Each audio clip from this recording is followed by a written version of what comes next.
होश नइखे, तकदीर के मारल बानी तोहार दोष नइखे।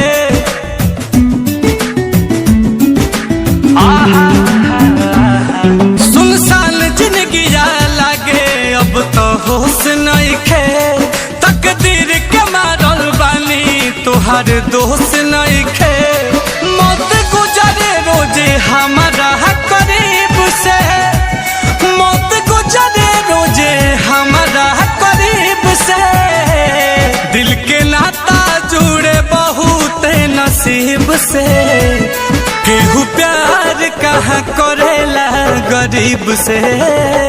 दिल के नाता जुड़े बहुत नसीब से, कैसे प्यार केहू करिए गरीब से।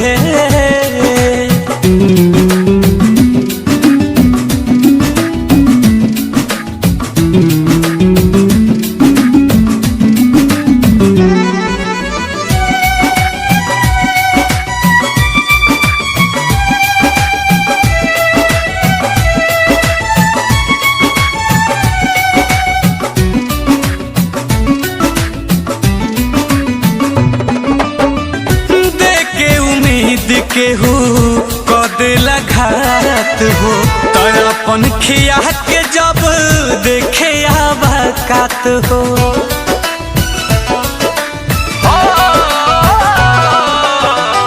देखे उम्मीद केहू कह देला घात हो, आया अपन खिया के जब देखे आबाकात हो।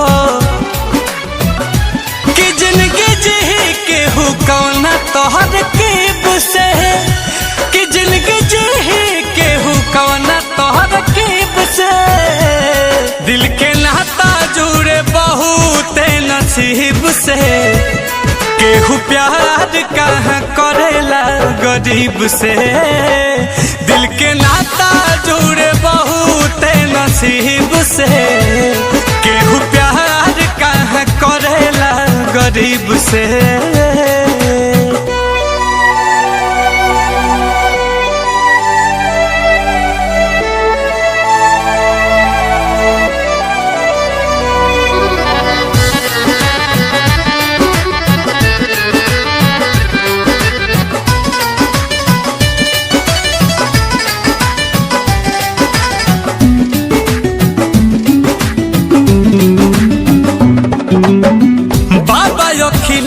नील कमल नइखे गम हो, जिलब अकेले हम हूँ सही के सीतम हो।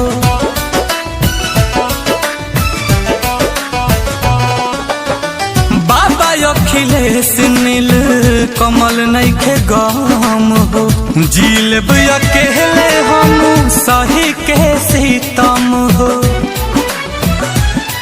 नसीहत जिंदगी न पल जरीब से, कि नसीहत जिंदगी न पल जरीब से।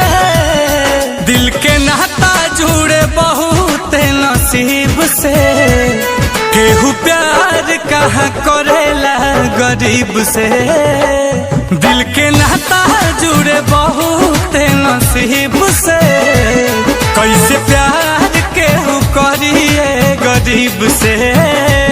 सुनसान जिंदगी लागे अब तो होश नइखे, तकदीर के मारल बानी तोहार दोष नइखे। मौत गुजरे रोजे हमारा करीब से, मौत गुजरे रोजे हमारा करीब से। दिल के नाता जुड़े बहुत नसीब से, केहू प्यार कहाँ करेला गरीब से। दिल के नाता जुड़े बहुत नसीब से, कैसे प्यार केहू करिए गरीब से।